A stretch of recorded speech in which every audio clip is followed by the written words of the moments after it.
আজকে আমরা দেখলাম বাংলাদেশের বিএনপির সবচাইতে বর্তমান সম্মানের পাত্র বেগম খালেদা জিয়ার সম্মানিত পুত্র জনাব তারেক রহমান আবু সাঈদের কবর জিয়ারত করতে রংপুরে গেল।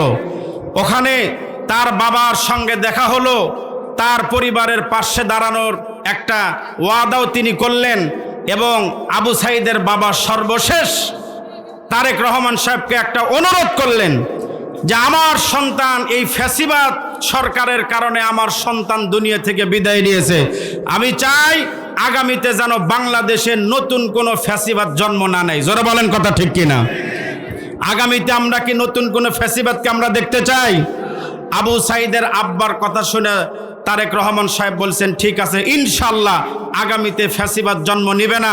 আমরা ওই সময় পর্যন্ত এইটা বিশ্বাস করব না যতক্ষণ পর্যন্ত আমাদের শেরপুরের শ্রীবদ্দির আমাদের ওই আলেম, আমাদের ওই দ্বীনি ভাই ইসলামী আন্দোলনের যাকে মারা হলো, এটার বিচার যতক্ষণ পর্যন্ত বাংলাদেশে নিশ্চিত না করা হবে ততক্ষণ পর্যন্ত আমরা এই কথা মানি না। জোরে বলেন কথা ঠিক কিনা?